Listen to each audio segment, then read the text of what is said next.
찬송가 268장입니다.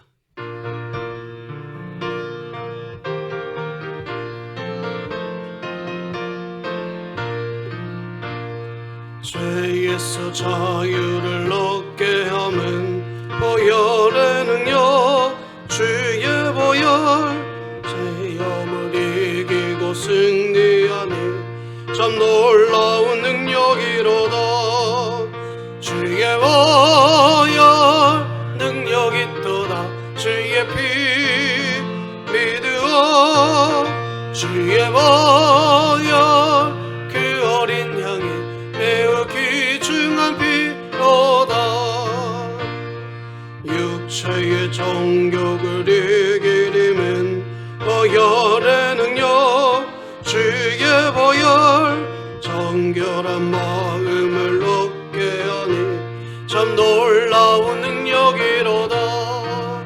주의 보혈 능력 있도다. 주의 피 믿으어 주의 보혈 그 어린 양의 매우 귀중한 피로다.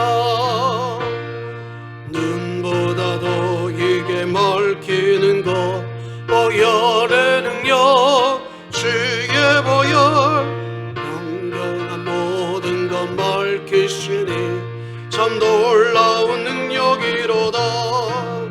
주의 보혈 능력 있도다. 주의 피 믿으어 주의 보혈 그 어린 양이 매우 귀중한 피로다. 그 주의 복을 날 제목 보혈의 능력, 주의 보혈 날마다 나에게 찬송 주니 참 놀라운 능력이로다. 아멘. 주의 보혈 능력 있도다. 주의 피 믿으어 주의 보혈 그 어린 양이 매우 귀중한 피로다. 아멘. 우리 한 장 넘기셔서 찬송가 269장 이어서 찬양하겠습니다.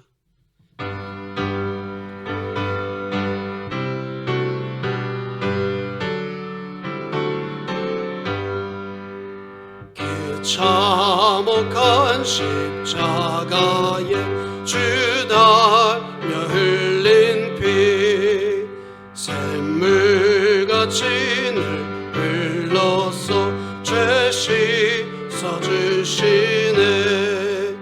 값없어도 다 나와서 내 죄를 고하며 있는 보다 더 이도록 참소연 얻으리. 아멘.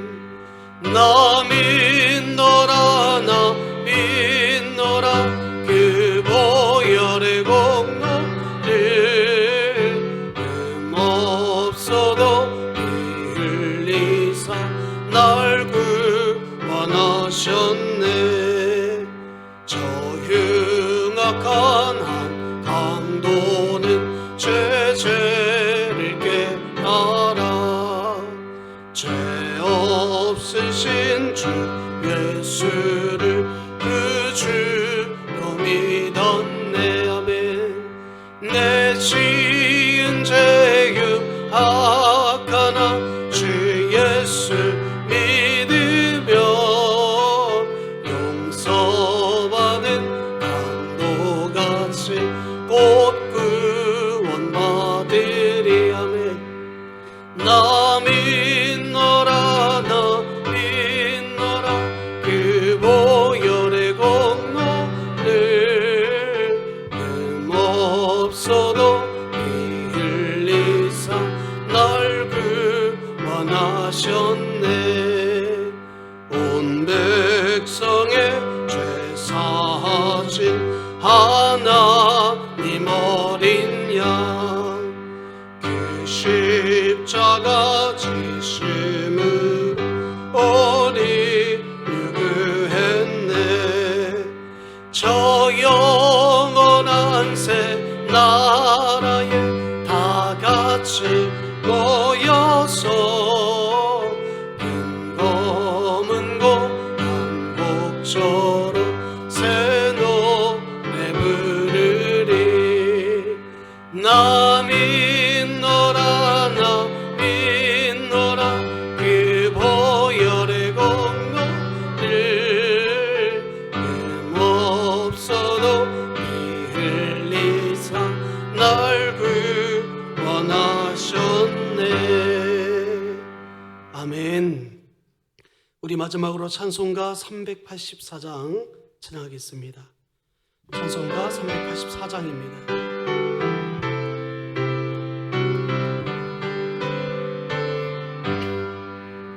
나의 갈 다가도록 예수 인도하시니 내 주 안에 있는 긍휼 어찌 의심하리요. 믿음으로 사는 자는 하늘 위로 받겠네.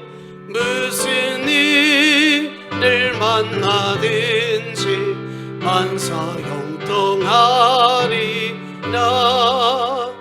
무슨 일을 만나든지 만사형통하리라면 나의 갈 길 다가도록 예수 인도하시니 어려운 일 당한 때도 족한 은혜 주시려면 나는 심히 고단하고 영혼 매우 가라나. 나의 앞에 반석에서 샘물 나게 하시네. 나의 앞에 반석에서 샘물 나게 하시네. 아멘. 나의 갈 길 다가도록 예수 인도하시니 그의 사랑 어찌 큰지 말로 알 수 없도다. 성령 감화 받은요 하늘 날아갈 때에 영영 부를 나의 찬송 예수 인도하셨네. 영영 부를 나의 찬송 예수 인도하셨네. 아멘. 우리 함께 기도했으면 좋겠습니다. 코로나19 사태 가운데도 오늘 이렇게 예배 자리에 나와 우리가 예배할 수 있음에 감사함으로 기도해 주시고, 또 오늘 우리의 찬양과 기도와 이 예배를 통해 주님 홀로 영광 받으시고 이 자리에 우리 모두가 정말 하나님이 찾으시는 그런 예배자가 되게 해달라고 우리 동성으로 기도하겠습니다. 할렐루야. 아버지 전하고 감사합니다. 오늘도 나의 구주 나의 하나님을 오늘 예배 자리에 나와 예배하고 기도하고 하나님을 찾을 수 있는 은혜를 주시며 감사합니다.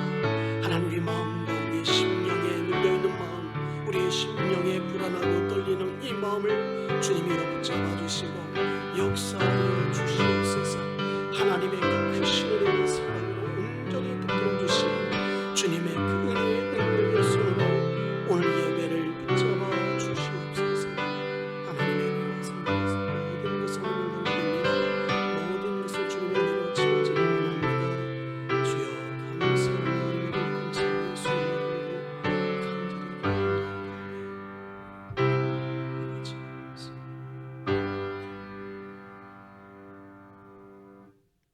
사랑가의 하나님 아버지 감사드립니다. 주 예수 그리스도의 십자가에 불지하여 예배드립니다. 우리의 죄를 사하시고 이 예배를 통해 하나님만 영광 받으시옵소서. 예수 그리스도의 이름으로 기도드립니다. 아멘. 우리 찬송가 438장 우리 찬양하겠습니다.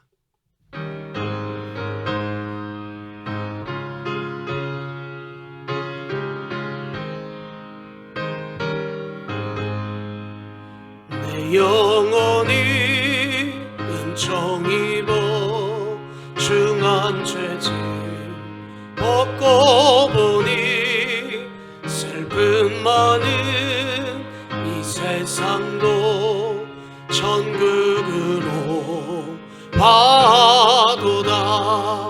할렐루야 찬양하세. 내 모든 죄 사함받고 주 예수와 동행하니 그 어디나 하늘나라. 주의 얼굴 뵙기 전에 멀리 뵈던 하늘나라. 내 마음속에 이루시니 날로 가깝도다멘. 할렐루야 찬양하세. 내 모든 죄 사함받고 주 예수와 동행하니 그 어디나 하늘나라. 높은 산이 흔들이 조막이나 궁궐이나 내 주 예수 모신 곳이 그 어디나 하늘나라. 할렐루야 찬양하세. 내 모든 죄 사함받고 주 예수와 동행하니 그 어디나 하늘나라. 기도하시겠습니다. 사랑과 자비하심에 거룩하신 하나님 아버지 감사합니다. 죄로 인해 죽을 수밖에 없는 우리를 죄에서 구원하시고 거룩하신 하나님 아버지의 자녀 삼아 주심에 감사드립니다.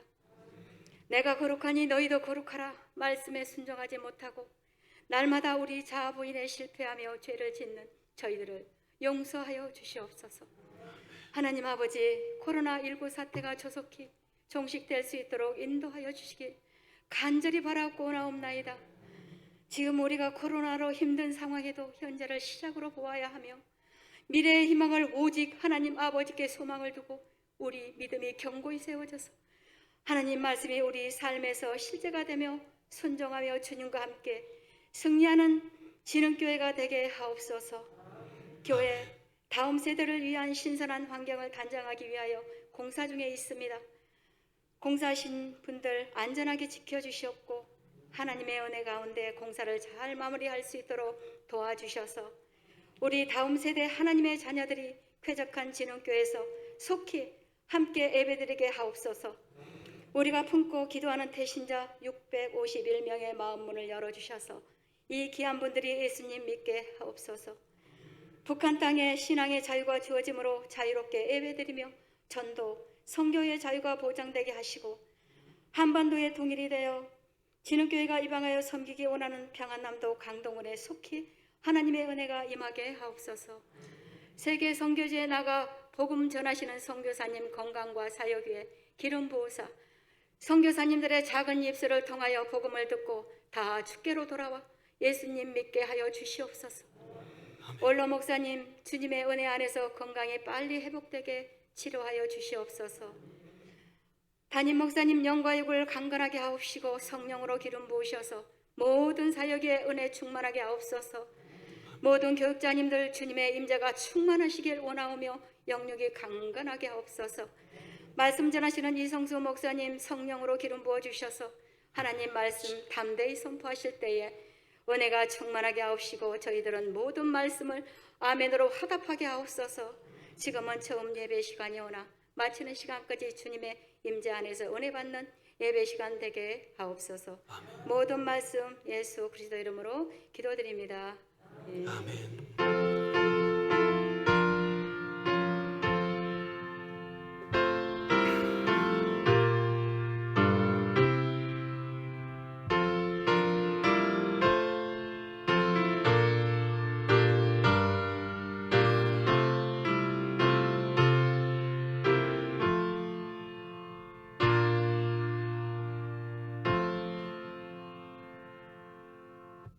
오늘 하나님의 말씀은 야고보서 5장 12절에서 마지막 20절 말씀까지입니다.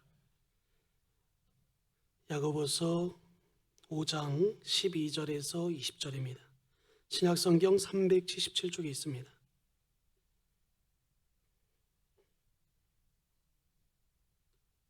야고보서 5장 12절에서 마지막 20절까지입니다. 제가 한 절, 성도님들 한 절 기독하겠습니다. 내 형제들아, 무엇보다도 맹세하지 말지니 하늘로나 땅으로나 아무 다른 것으로도 맹세하지 말고 오직 너희가 그렇다고 생각하는 것은 그렇다 하고 아니라고 생각하는 것은 아니라 하여 정죄받음을 면하라.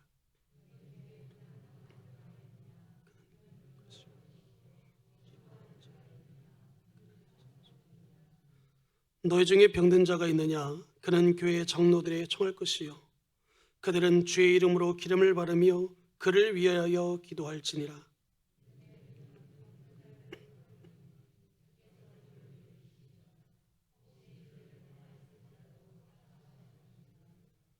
그러므로 너희 죄를 서로 고백하며 병이 낫기를 위하여 서로 기도하라. 의인의 간구는 역사하는 힘이 금이니라.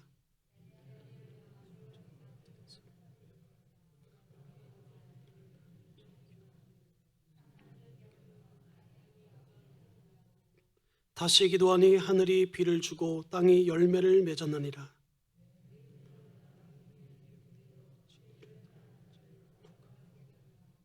다 같이 읽겠습니다.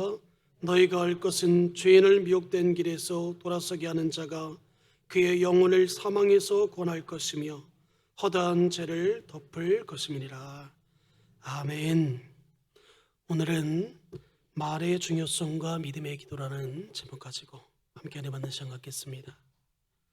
흔히 어떤 일이 틀림없다고 주장하면서 하는 말들이 있습니다. 이것이 아니면 내 손에 장을 지져라. 또는 이게 틀리면 내가 성을 간다. 여러분, 그런데 장을 지지는 것이 무엇이고 성을 어떻게 가는 건지는 잘 모르겠습니다. 그리고 자기 말이 틀렸어도 손에 장을 지진 사람도 못 봤고 성을 간 사람도 아직까지는 못 봤습니다. 사람이 말을 했으면 책임을 져야 하는데 요즘 사람들이 책임이 없는 말을 너무나 많이 하는 것 같습니다. 먼저 누구보다도 제 자신을 먼저 돌아보게 됩니다. 그렇게 되니까 많은 문제들이 그 안에서 일어나고 있다는 사실입니다. 요즘에 말을 바꾸는 경우가 얼마나 많습니까? 예를 들어서 특히 정치인들이 말을 수시로 바꾸는 경우가 많습니다. 그런데 가만히 생각해 보면 그럴 수밖에 없겠다는 생각도 드는 게, 왜냐하면 자기 입장에 맞추어 따라가야 하기 때문이라는 거예요. 당장은 이렇게 이야기하다가도 상황이 바뀌면 다르게 이야기해야 되는 겁니다. 심한 경우는 무슨 일을 놓고 막 반대를 했는데 마치 입장이 바뀌니까 오히려 막 찬성을 하게 되는 겁니다. 오늘은 야고보서의 마지막 부분입니다. 야고보서를 살펴보면서 알게 된 사실은 실천을 강조하는 책인 것과 야고보서 전체의 중심 주제는 여러 가지 중에 한 가지를 뽑는다고 한다면 바로 말에 관한 것이다 라는 사실입니다. 오늘 야고보서의 마지막 부분도 이 말에 대한 내용을 다루면서 마칩니다. 말이라는 것이 참으로 귀하면서도 잘못 사용되면 사람을 죽일 수도 있을 만큼 참으로 위험한 것이구나 라는 것을 우리는 야고보서를 통해서 우리는 살펴봤습니다. 특히 말이 잘못되어 죽게 되는 경우가 많다는 것입니다. 우리가 잘 아는 문학 작품 중에 로미오와 줄리엣이라는 이런 작품이 있는데, 이 작품에도 보면 말이 잘못 전달되어 결국 비극으로 그 끝을 맺는다는 사실입니다. 이처럼 말은 우리의 인격을 나타내는 겁니다. 그러므로 말을 조심하라는 것은 단순히 속마음을 들키지 않게 조심하라는 것이 아니라 아예 인격 자체를 바꾸라는 거예요. 어떤 인격으로 바꾸라는 겁니까? 예수님의 성품을 닮아가라는 겁니다. 인격 자체를 바꾸면 거기에 좋은 말이 나오지 않겠습니까? 오늘 본문에서는 말에 대하여 세 가지로 이야기해주고 있습니다. 그 첫째가 뭐냐면 말로 하는 맹세에 대하여, 또 두 번째는 말로 하는 기도에 대하여, 그리고 마지막으로 말로 영혼을 구하는 것에 대하여 말씀하시면서 야고보는 오늘 편지를 마무리합니다. 첫째로 오늘은 말에 있어서 먼저 맹세에 대하여 경고하고 있습니다. 오늘 보면 12절을 함께 보겠습니다. 내 형제들아 무엇보다도 맹세하지 말지니 하늘로나 땅으로나 아무 다른 것으로도 맹세하지 말고 오직 너희가 그렇다고 생각하는 것은 그렇다 하고 아니라고 생각하는 것은 아니라 하여 정죄받음을 면하라. 이 말씀은 맹세를 절대로 하지 말라는 차원이라기보다는 말할 때 복잡하게 말하고 오히려 그것을 돌려서 말할 것이 아니라 정직하게 또 심플하게 간단하게 말하라는 거예요. 그 요점만 말하라는 겁니다. 사실 이 말씀은 예수님께서 산상설교에서 하신 말씀을 인용한 것으로 보입니다. 마태복음 5장 33절에서 37절 말씀을 세번역 성경으로 보겠습니다. 옛 사람들에게 말하기를 너는 거짓 맹세하지 말아야 하고 내가 맹세한 것은 그대로 굳게 지켜야 한다는 것을 너희는 또한 들었다. 그러나 나는 너희에게 말한다. 아예 맹세하지 말아라. 하늘에 두고도 맹세하지 말아라. 그것은 하나님의 보좌이기 때문이다. 땅을 두고도 맹세하지 말아라. 그것은 하나님께서 발을 놓으신 발판이기 때문이다. 예루살렘을 두고도 맹세하지 말아라. 그것은 크신 임금님의 도성이기 때문이다. 내 머리를 두고도 맹세하지 말아라. 너는 머리카락 하나도 희게 하거나 검게 할 수 없기 때문이다. 너희는 예할 때에는 예라는 말만 하고 아니요 할 때에는 아니요라는 말만 하여라. 이보다 지나치는 것은 악에서 나오는 것이다. 사랑하는 성도 여러분, 이 말씀을 이해하려면 그 당시 생활의 풍습을 우리가 알 필요가 있습니다. 우리가 사는 이 사회는 계약을 맺을 때 무엇을 합니까? 서명을 합니다. 그런데 예수님 당시 이스라엘 사회에서는 서명 대신에 바로 이 맹세를 했다는 거예요. 그리고 맹세의 효력을 얻으려면 무엇에 대고 맹세를 했느냐가 중요했다는 사실입니다. 예를 들어 성전에 대고 맹세한 것은 무효화될 수가 있다는 사실입니다. 그것은 괜찮다라는 거예요. 그런데 하나님이 계신 이 제단에 대고 맹세한 것은 절대 유효하지 않았다는 사실입니다. 그러니까 맹세의 대상을 정한다는 게 굉장히 이 당시에 복잡했다라는 거예요. 일반 사람들은 어디에야 그 맹세를 해야 하는지를 잘 알지 못했습니다. 그래서 맹세의 대상이 될 만한 것들을 너무나 잘 알고 있는 당시의 영적인 지도자들, 바리새인들이나 당시 서기관 율법학자들은 자신들의 지식을 악용해서 이것을 잘 모르는 서민들에게 착취했다는 사실입니다. 예수님은 그런 맥락 가운데 말씀하신 것이고 오늘 본문에서 야고보도 그것을 지적하고 있는 겁니다. 그런 것은 그렇다, 아닌 것은 아니다라고 너희는 정직하게 또 단순하게 말하라는 겁니다. 비틀고 꼬고 속마음과 다른 말을 하며 겉과 속이 다르게 말하면 안 된다는 것을 말씀하고 있다는 거예요. 그러므로 우리 그리스도인들의 말은 단순하고 정직해야 합니다. 단순이라고 하면 바로 무지를 생각하는데 무지가 아니라 단순하고 정직해야 된다는 거예요. 우리는 정직한 동시에 무리하지 않고 솔직한 동시에 어리석지 않아야 된다는 것을 말씀하고 있는 겁니다. 솔직하게 하라니까 내 감정대로 막 주저없이 이야기하는 분들도 있는데 그런 것을 지금 야고보 사도는 우리에게 말해주고 있는 게 아니라는 겁니다. 대개 자기 속에 있는 것을 다 이야기하고 나서 우리는 뭐라고 말합니까? 나는 쿨한 남자야. 난 쿨한 사람이야. 그러나 그런 게 정직이 아니라는 거예요. 자기 마음속에 느끼는 대로 막 이야기하는 것이 정직한 것이 아니라 한 번 말한 것은 믿을 수 있도록 말하는 것을 바로 정직이라고 말하는 겁니다. 마음속으로는 아니면서 겉으로는 그렇다 하고 속으로는 그렇다고 생각하면서 겉으로 아니라고 하는 것은 소위 겉다르고 속이 다른 것입니다. 우리가 하나님 앞에 예배 자리에 나오는 것도 마찬가지라는 거예요. 제가 오늘 이 말씀을 묵상하면서 생각해 봤습니다. 우리의 삶에서 뭐가 달라졌나? 세상에서 말하는 코로나19로 인해서 우리의 삶이 많이 바뀐 것은 맞습니다. 그러나 우리 그리스도인들은 변하지 말아야 될 것이 바로 이 예배라는 거예요. 우리가 하나님을 예배할 수 있다는 이 사실, 그 감격은 이전에 내가 하나님을 만났을 때나 오늘 이 자리에 예배할 때나 동일하다라는 거예요. 그런데 내 생각에서 내 안에서 계산하는 겁니다. 지금은 코로나19이기 때문에 내가 예배를 드릴 이유가 없다. 예배를 드려서는 안 된다. 물론 내가 예배를 드려야겠지만, 내가 안전하게 예배를 드려야겠지만 다 좋습니다. 그렇지만 우리가 예배당 예배는 피해야 된다라는 이 생각을 먼저 우리 안에 강하게 하는 이런 모습들이 우리 안에 분명히 있다는 겁니다. 그런데 오늘 이렇게 나와서 하나님을 예배할 수 있고, 우리가 어쨌든 무엇이든 어떤 이유가 됐든 오늘 이렇게 예배당에 나와서 예배할 수 있는 여러분은 다 승리자라는 사실입니다. 사랑하는 성도 여러분, 대개 우리가 마음속에서는 그렇게 생각하고 있는데 그렇게 행동하지 못하는 것들이 많지 않습니까? 그런데 오늘 야고보 사도는 뭐라고 말합니까? 너희가 그러기 위해서는 단순하게 말하는 법을 배울 필요가 있다는 거예요.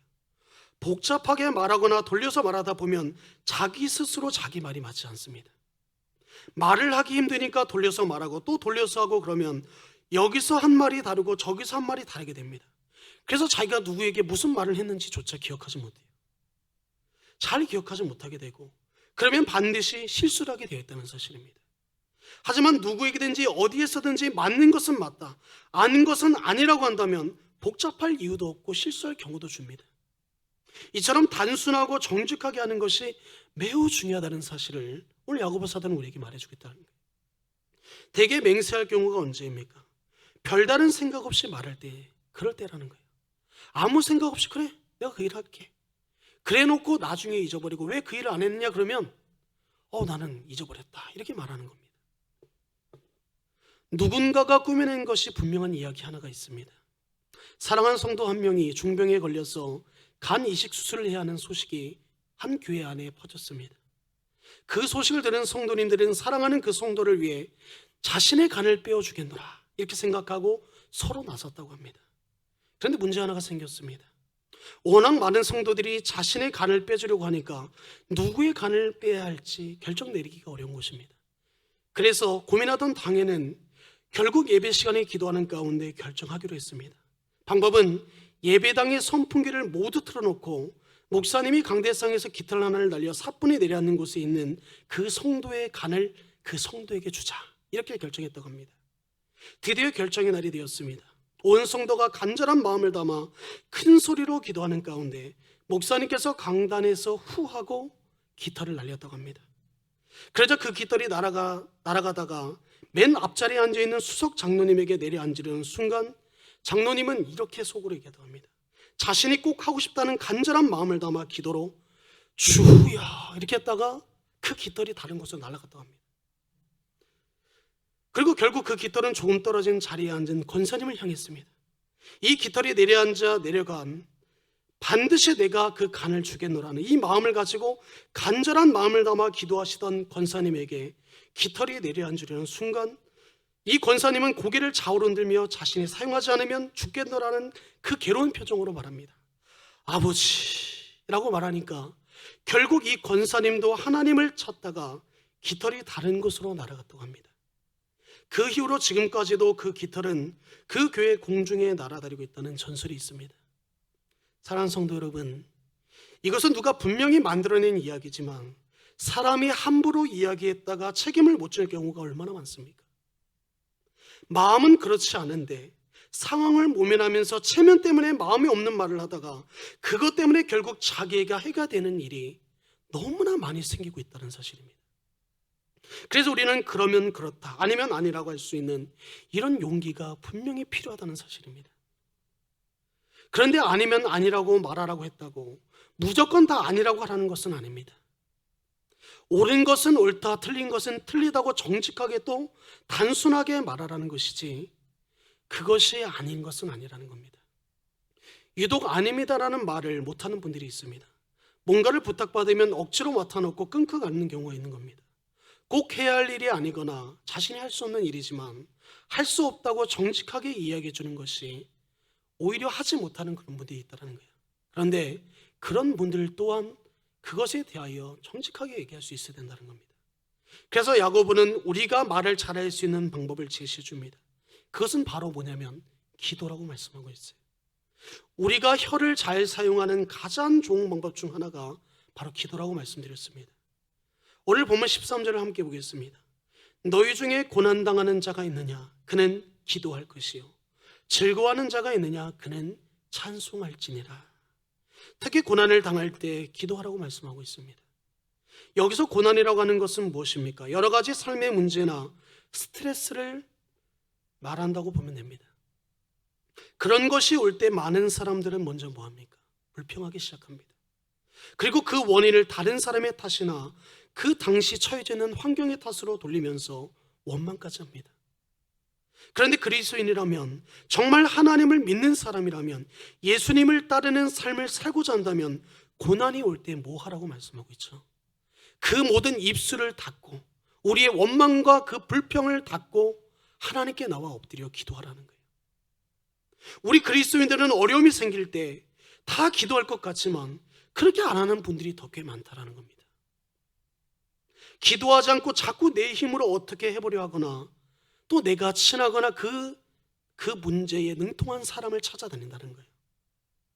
그러나 우리에게 문제가 생길 때는 기도할 때라는 사실입니다. 코로나19도 마찬가지입니다. 기도할 때입니다. 그냥 이 상황에 우리가 눌려서 나갈 게 아니라 우리는 지금 기도할 때라는 거예요. 기도할 때 문제를 해결하실 수 있는 능력을 가지신 하나님께서 그 기도 가운데 인도해 주신다고 말씀하고 있습니다. 왜 자꾸 문제 해결 능력이 없는 사람을 찾아다닙니까? 문제 해결의 능력을 가지신 하나님을 먼저 찾으시기 바랍니다. 그러면 누구를 만날지, 가서 뭐 할지, 언제 어디서 무엇을 할지 하나님이 지혜를 주신다고 말씀하고 있어요. 아마도 기도하시는 분들은 이게 무슨 말인지 잘 아실 거라고 저는 생각합니다. 기도하는데 전혀 예상하지 못했고 내 머릿속에 전혀 없었던 생각이 딱 떠오를 때가 있습니다. 주님께서 기도 가운데 주시는 지혜라는 사실입니다. 그렇게 문제 해결을 위한 지혜도 주시고 문제 뒤에 숨은 하나님의 손길도 보여주시면서 우리에게 결국 무엇을 심어주십니까? 소망을 심어주신다는 거예요. 사랑하는 내 아들아, 내 딸아, 너는 비록 지금 이런 어려움 가운데 처해져 있지만 여전히 나는 너를 사랑하고 여전히 나는 너와 함께하고 있다. 우리에게 소망을 주신다는 겁니다. 기도하고 나면 참 신기한 일이 있지 않습니까?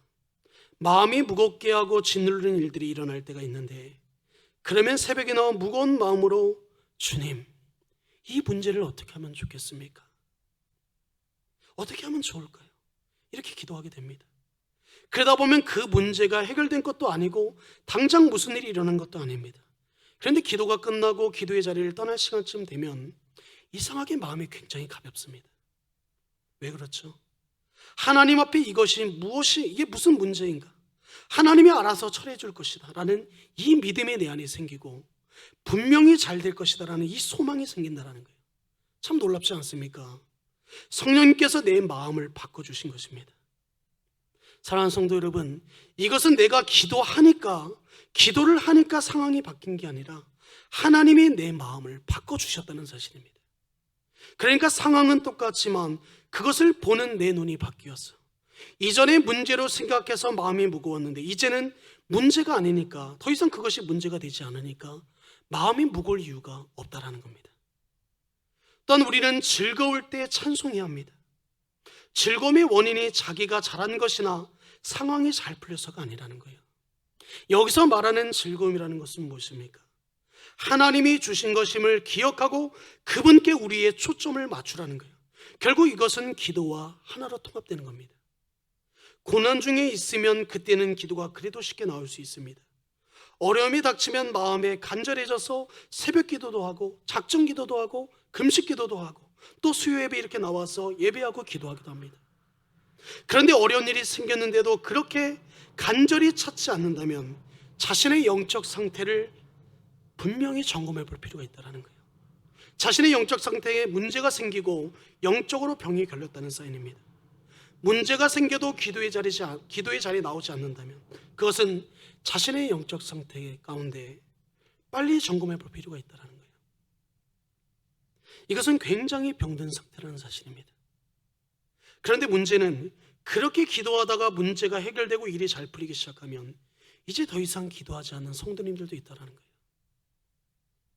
그러나 기도는 우리가 너무나 잘 알고 있는 사실입니다.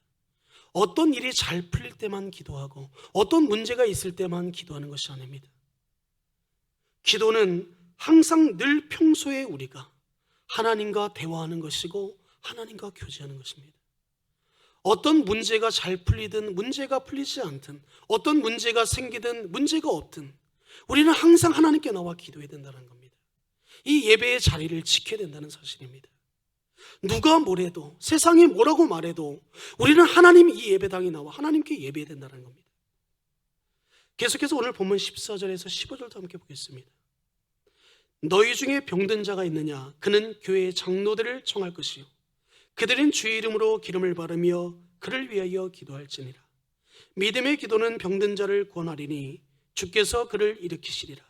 혹시 죄를 범하였을지라도 사하심을 받으리라.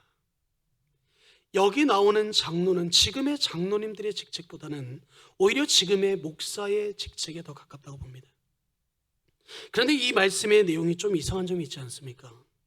기도를 하면 병이 고쳐진다는 것을 너무나 당연한 일로 여기는 것처럼 표현하고 있습니다. 요즘 우리는 어떻습니까? 누가 아프면 당연히 함께 기도합니다. 그런데 기도하겠습니다 라고 하면서 속으로 뭐라고 합니까? 기도하면 나을까? 이런 생각이 듭니다. 그런데 그게 아니라는 거예요. 치유하시는 분은 하나님이시지 그 기도하는 그 대상이 아니라는 사실입니다. 그 기도하는 사람이 아니라는 겁니다. 우리가 기도하면 하나님이 치유해 주신다고 말씀하고 있어요. 오늘 본문에서는 그것을 너무나 당연하게 말합니다.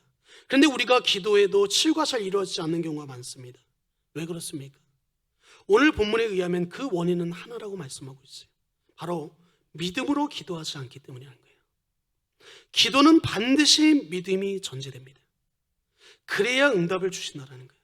그런데 믿음이라는 것은 상식적으로 말이 안 되는데 될 수 있다고 확신하는 게 믿음이 아닙니다. 예를 들어 36인치 바지를 입어야 하는데 나는 30인치 바지를 입을 수 있어.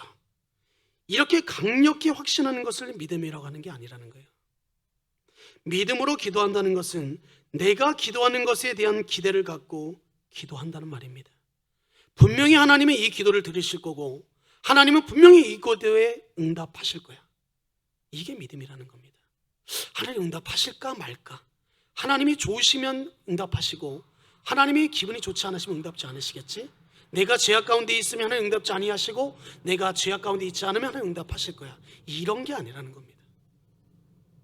나는 기도하지만 그 결과는 하나님이 책임지시고 인도하신다는 것을 기대하며 기도하는 것이 바로 믿음의 기도라는 겁니다. 그런데 분명한 사실은 우리의 기도는 결코 땅에 떨어지지 않는다는 사실입니다. 우리가 기도할 때 하나님이 분명히 들으신다고 했고 또 우리가 기도하면 좋은 일이 생깁니다.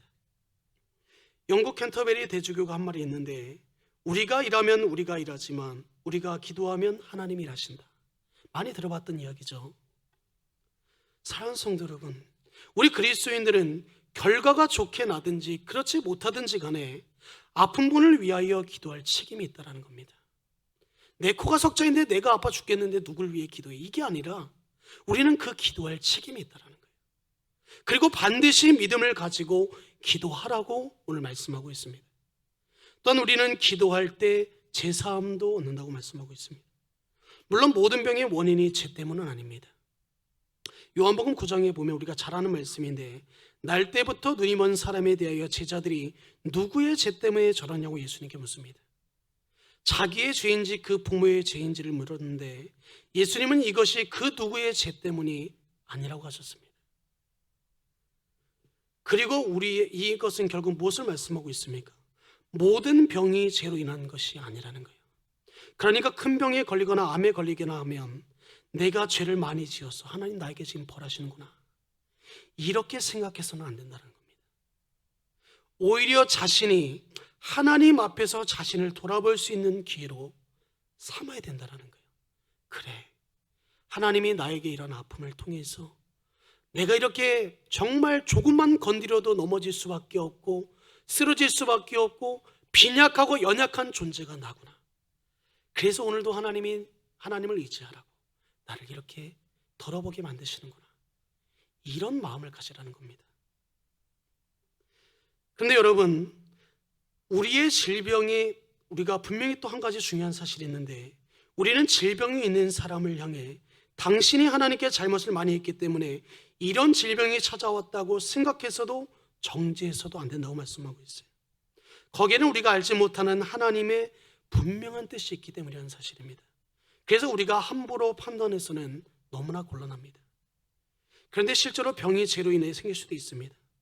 특히 인간관계에 문제가 생길 때 병에 걸리는 경우가 많지 않습니까? 사람의 마음이 힘들어질 때 몸에 병이 나는 경우가 많습니다. 밤에 잠을 자도 잠을 자지 못하고 밥맛도 없기 때문에 병에 걸리기 시작한다는 거예요. 계속해서 16절도 함께 보겠습니다. 그러므로 너희 죄를 서로 고백하며 병이 낫기를 위하여 서로 기도하라. 의인의 간구는 역사하는 힘이 큼이니라. 의인의 간구는 역사하는 힘이 많다고 말씀하고 있어요. 여기서 의인이라고 할 때 그것은 어떤 특정의 신앙의 인물들만 말하는 것이 아닙니다. 그리스도인이라면 누구나 다 의인이라는 거예요. 오늘 예배하고 있는 저와 성도님들, 예수님을 나의 구주, 나의 주인으로 고백하며 모시고 있기에 우리 모두는 의인인 것입니다. 원래는 아니었는데 예수님 때문에 이것이 가능하다고 말씀하고 있는 겁니다. 왜냐하면 하나님이 우리를 보실 때 우리 안에 예수님이 안 계시면 그 사람은 그대로 죄인이라고 보시는데, 예수님이 계시면 예수님을 보시고 너희는 의인이라고 말씀해 주신다는 겁니다. 그러므로 기도는 특정한 사람만의 것이 아니라는 거예요. 우리 모두의 특권이며 우리 모두의 책임이 그 안에 담겨져 있다는 겁니다. 이것을 강조하기 위해 오늘 본문에 보면 엘리야 선지자를 예로 들고 있습니다. 우리 계속해서 17절과 18절도 함께 보겠습니다. 엘리야는 우리와 성정이 같은 사람이로되 그가 비가 오지 않기를 간절히 기도한즉 3년 6개월 동안 땅에 비가 오지 아니하고 다시 기도하니 하늘이 비를 주고 땅이 열매를 맺었느니라. 엘리야는 엄청난 일을 행한 선지자입니다. 죽은 사람도 살리는 등 엄청난 일들을 행했습니다. 그러나 오늘 본문에서 뭐라고 표현하고 있습니까? 그도 우리와 똑같은 본성을 지닌 사람이라고 말씀하고 있어요. 그런데 하나님께서 그의 기도를 들으시고 비를 안 주기도 하시고 또 주기도 하셨다는 겁니다. 그것은 그가 어떤 특별한 사람이어서가 아니라 하나님의 뜻대로 구했기 때문에 하나님 그 기도에 응답하셨다는 거예요. 하나님이 하라고 하신 대로 순종하여 기도했기 때문에 그 기도를 하나님 들어주셨다는 겁니다. 하나님께서 우리가 기도할 때 그것을 들으시고 특히 아픈 사람을 위해 기도할 때 치유의 역사를 일으키시는데, 그것은 우리가 하나님 앞에 세게 기도했거나 또는 우리의 인격이나 믿음이 훌륭해서가 아니라 오직 하나님의 은혜 때문에 그것이 가능하다는 것을 말씀하고 있는 겁니다. 사랑하는 성도 여러분, 그리고 오늘 또 무엇을 말씀하고 있습니까? 그리고 그 하나님을 우리가 믿고 순종하여 기도했기 때문에 그 기도에 응답이 있다는 겁니다. 병이 낫는 것은 하나님의 은혜와 구하는 자의 믿음을 통해 역사하신다고 말씀하고 있어요. 하나님의 은혜와 우리의 믿음이 같이 합쳐질 때 놀라운 역사가 일어나는 것입니다. 그러면 예를 들어 성도들 안에 어떤 성도가 아프면 다 같이 손을 얹고 기도하는 겁니다. 그러면 나을 수 있다는 거예요. 혹시 자기가 아프면 예수님의 이름으로 의지해서 그 아픈 곳에 손을 얹고 기도하라고 말씀합니다. 그러면 나음을 입을 수 있다는 거예요. 의인의 기도는 역사하는 힘이 크다고 분명히 오늘 본문에서 우리에게 말씀해주고 있기 때문에 한 사실입니다. 이것을 믿음으로 받으시기 바랍니다. 이제 야고보는 편지를 마무리하면서 말씀을 가르치는 자들이 누릴 축복에 대해서 이야기하고 있습니다. 우리가 앞전에 살펴봤는데 야고보서 3장 1절에서는 너희가 선생이 되는 것을 많이 선생되는 것을 하지 말라고 말씀하고 있습니다. 왜냐하면 말이라는 것은 파괴력이 있는데 이 선생된 자들, 가르치는 자들의 말을 통해 그 잘못된 말을 통해서 더 큰 심판을 받을 수 있기 때문에 너희는 선생된 것에 대하여 많이 되지 말라고 말씀하고 있습니다. 그런데 오늘 본문에서는 뭐라고 말씀합니까? 선생된 사람의 축복에 대해 말해주고 있어요. 그러니까 너희가 그것을 통하여 잘못된 말로 인하여 더 큰 심판을 받을까 봐 극히 조심하라는 말이지, 절대로 선생이 되지 말라는 말은 또 아니라는 거예요. 오늘 본문이 그것을 증명해 주고 있는 겁니다. 계속해서 19절에서 20절도 함께 보겠습니다. 내 형제들아, 너희 중에 미혹되어 진리를 떠난 자를 누가 돌아서게 하면, 너희가 알 것은 죄인을 미혹된 길에서 돌아서게 하는 자가 그의 영혼을 사망에서 구원할 것이며 허다한 죄를 덮을 것임이니라. 미혹을 당해 진리를 떠난 사람이 어려움에 빠져 있을 때에 그들을 진리 안으로 다시 데려올 수 있는 것이 말씀을 가르치고 전하는 사람의 특권이라고 말씀하고 있는 겁니다. 여기에 허다한 죄를 덮을 것이라고 했는데, 문맥상으로 볼 때 이것은 죄에서 돌이킨 사람의 죄라고 볼 수 있습니다.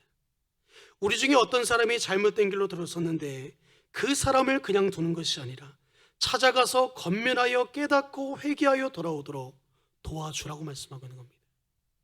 그러니까 아예 안 믿는 사람을 이야기하는 것이 아니라 너희 중에 미혹되어 진리를 떠난 자라고 했습니다. 그러니까 21세기 당시 교회 생활을 같이 하다가 미혹되어 진리를 떠난 성도를 찾아가서 그의 신앙, 믿음이 회복되도록 도와주라는 겁니다. 그러면서 용서를 경험한다고 말씀하고 있어요. 갈라디아서 6장 1절에서 2절 말씀을 세번역 성경으로 함께 보겠습니다. 형제자매 여러분, 어떤 사람이 어떤 죄에 빠진 일이 드러나면 성령의 인도하심을 따라 사는 사람인 여러분은 온유한 마음으로 그런 사람을 바로 잡아주고 자기 스스로를 살펴서 유혹에 빠지지 않도록 조심하십시오. 여러분은 서로 남의 짐을 져주십시오. 그렇게 하면 여러분이 그리스도의 법을 성취할 것입니다. 이렇게 진리를 떠난 사람을 찾아가서 그가 돌아올 수 있도록 만들어주라는 겁니다. 그런 자에게 하나님의 보상이 있다고 말씀하는 겁니다. 그것은 바로 그 영혼을 사망에서 구원하며 그의 죄를 덮는 것이라고 말씀하고 있어요. 우리는 말을 잘 사용함으로 한 영혼을 구원할 수 있는 것입니다. 사랑하는 성도 여러분, 우리는 지금의 일상 가운데 매일매일의 삶 가운데 어떤 말을 하며 살고 있습니까? 하나님의 자녀로서 하나님께서 들으시기에 아름답고 귀한 말을 하며 살고 있습니까? 우리는 우리가 하는 말로써 사람을 살려낼 수도 있고 죽일 수도 있다는 사실입니다. 우리는 매일의 삶 속에서 수많은 말을 하며 살고 있습니다. 그런데 우리가 하는 말들이 살리는 말이든 죽이는 말이든 반드시 부메랑이 되어 자신을 향해 다시 그 말이 돌아온다는 사실을 믿으시기 바랍니다. 내가 살리는 말을 하면 그것이 내게 다시 돌아와 나를 살립니다. 그런데 내가 죽이는 말을 하면 그것이 내게 다시 돌아와 나를 죽인다는 거예요. 내가 불만불평의 말을 하면 그 불만불평 때문에 모든 상황이 짜증나고 화가 나고 모든 것이 불만불평할 수밖에 없는 거예요.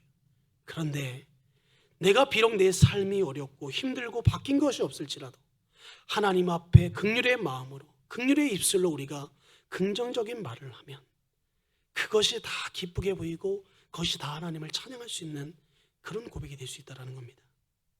그렇다면 매일 내 자신이 어떤 말을 하고 있는지를 점검하는 것이 아주 중요한 일입니다. 한번 자신이 주로 어떤 말을 하며 사는지 체크해 보시기 바랍니다. 내가 하는 말은 주로 감사의 언어입니까? 아니면 불만, 불평, 원망, 비난의 언어입니까? 이것은 어쩌다 한두 번 실수하는 것을 말하는 것이 아닙니다.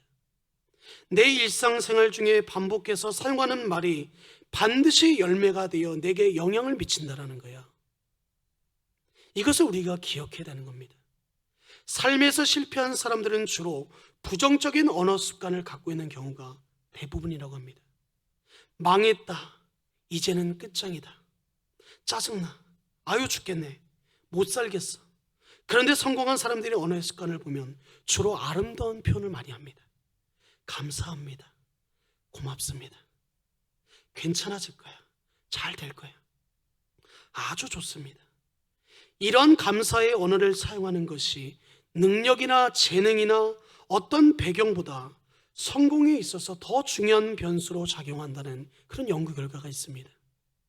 특히 하나님의 사랑을 마음에 품고 살면서 다른 사람을 세워주고 격려해주며 살려주는 말을 많이 하면 우리가 상대방도 살릴 수 있지만 내 자신도 살리는 일이라는 사실을 믿으시기 바랍니다. 사랑하는 성도 여러분, 신앙생활에 있어서 가장 중요한 역할을 하는 우리 몸의 신체 기관이 어느 것이라고 생각합니까? 말씀을 듣는 귀일까요? 아니면 말씀을 보는 눈일까요? 아니면 우리가 봉사하는 그 손입니까? 대개 사람들은 하나님의 말씀을 받아들이는 것에 대해 귀를 또는 눈을 통해서 그것을 합니다. 무슨 말이냐면 귀를 통해서 하나님의 말씀을 듣고 눈을 통해서 읽음으로 하나님의 말씀을 받아들인다는 말입니다. 그런데 초기 랍비들은 성경을 읽는 것을 나타내는 데에 몸의 다른 부분을 사용했다고 표현하고 있어요.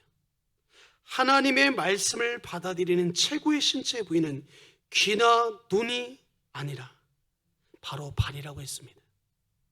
우리는 귀나 눈이 아닌 발을 통해 하나님을 배운다는 거예요. 귀와 눈으로 배운 말씀을 발을 통해 실천하는 것이 말씀을 받아들이는 삶이라고 그들은 생각했다는 거예요. 아무리 우리가 많이 알고, 우리가 아무리 많이 깨닫고, 아무리 우리가 성경을 많이 읽어도, 아무리 기도를 많이 해도 정작 내가 알고 있는 말씀을 그대로 실천하며 살지 않는다면 아무 소용이 없다라는 겁니다. 우리가 예배당에 나와야 되는 거 다 알고 있잖아요. 이제는 우리가 예배당에 나올 수 있는 상황이 되는 것을 알고 있습니다. 그런데도 우리는 예배당에 나오지 않아요. 우리가 알고 있으면 나오지 않습니다. 그런데 우리는 그 생각을 뛰어넘을 수 있어야 된다는 겁니다. 우리가 정작 내가 알고 있는 말씀 그대로 실천하며 살지 않으면 아무 소용이 없는 것을 우리가 너무나 잘 알고 있다는 거예요. 그러므로 주님의 말씀이 머릿속에만 머물러서는 안 됩니다. 지식적으로 알기만 하고 행동으로 전혀 없는, 아니면 알긴 알지만 반대로 나가는 삶이 되어서는 정말 너무나 곤란하다는 거예요. 결코 그렇게 되어서는 안 된다는 겁니다.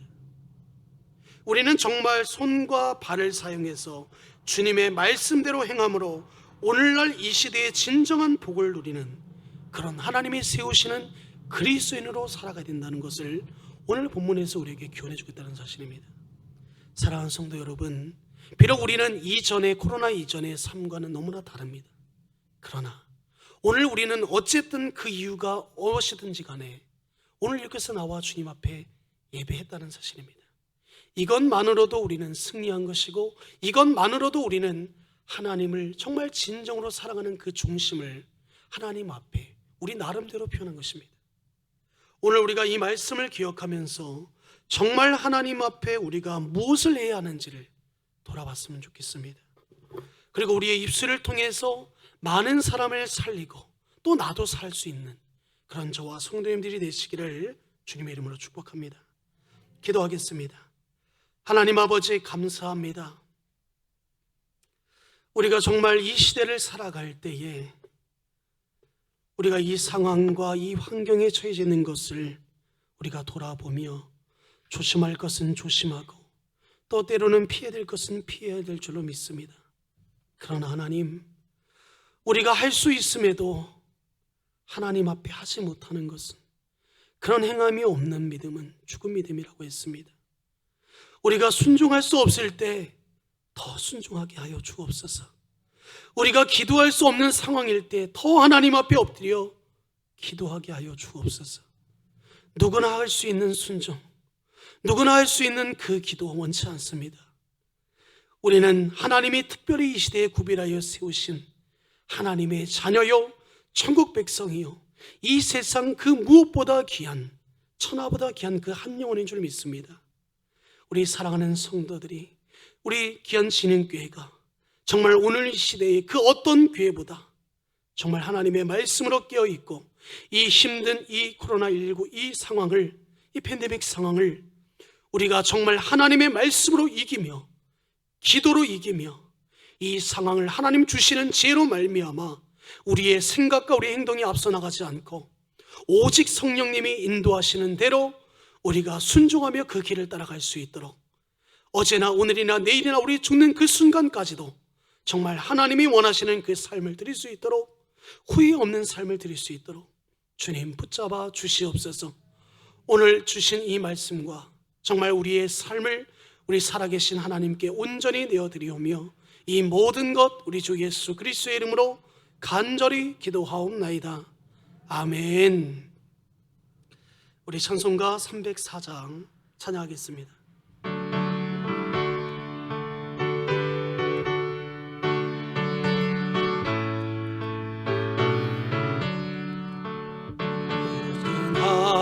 하나님의 산 말로 다 영영 못하네. 저 높고 높은 별을 넘어 이 낮고 낮은 땅 위에 죄범한 영혼 구하려 그 아들 보내사 화목제물 삼으시고 죄 용서하셨네. 하나님 크신 사랑을 증량다 못하네. 영원히 변치 않는 산 성도여 찬양하세. 괴로운 시절 지나가고 땅 위에 영화쇠할 때 주 믿지 않던 영혼들은 큰 소리 외쳐으로도 주 믿는 성도들에게 큰 사랑 베푸사 우리의 죄 사했으니 그 은혜 잊을까. 하나님 크신 사랑을 증량다 못하네. 영원히 변치 않는 산 성도여 찬양하세. 늘 두루마리사 바다를 몸을 삼아도 한없는 하나님의 산 다 기록할 수 없겠네. 하나님의 크신 사랑 그 어찌 닿을까맨. 저 하늘로 비싸도 채우시 못하리. 하나님 크신 사랑을 증량다 못하네. 영원히 변치 않는 사랑 성도여 찬양하세. 아멘. 우리 간구하겠습니다. 예배당 예배를 위한 대응안내입니다. 진흥교회는 모든 예배 후 예배 장소를 전면 소독하고 있습니다. 성도님들은 열체크, 손세정, 방문일치 기록 후 반드시 마스크를 착용하고 예배당에 들어오시기 바랍니다. 예배당에서는 성도님들 간의 거리두기를 위해 노란 표가 붙어있는 곳에만 착석해 주시기 바랍니다. 식사 교제는 없고 성도 간 대화는 통풍이 되는 교회 마당에서 해주시기 바랍니다. 해외를 다녀오시고 자가격리 기간에 해당되는 성도님들은 추후 예배에 참석해 주시기 바랍니다. 현재 예배당 예외와 영상 예배를 동시에 실시하고 있습니다. 향후 코로나19 상황과 환경을 지켜보면서 다른 예배도 점진적으로 예배당 예배로 드릴 예정입니다. 두 번째 광고입니다. 7월 5일 주일은 전교인 예배 회복의 날로 1부 8시 30분, 2부 10시, 3부 11시 30분으로 드립니다.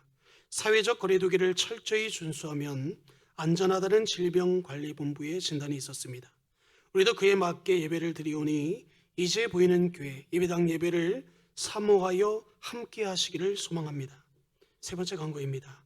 코로나19 관련하여 구역 모임을 할 수 없어서 성도 간의 교제와 나눔을 위해 4인 1조 형식의 모임, 일명 단일과 3인의 교회를 구성하려고 합니다.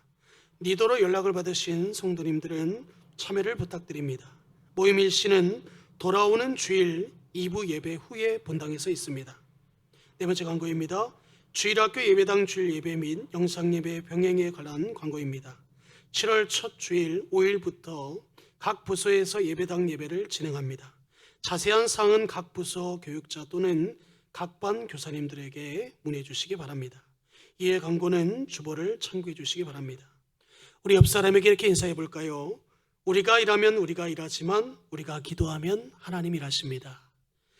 우리가 일하면 우리가 일하지만 우리가 기도하면 하나님이 일하십니다. 하나님은 가장 좋은 것, 기도를 우리에게 주신 줄로 믿습니다. 우리 시간 축도로 오늘 예배를 마치겠습니다.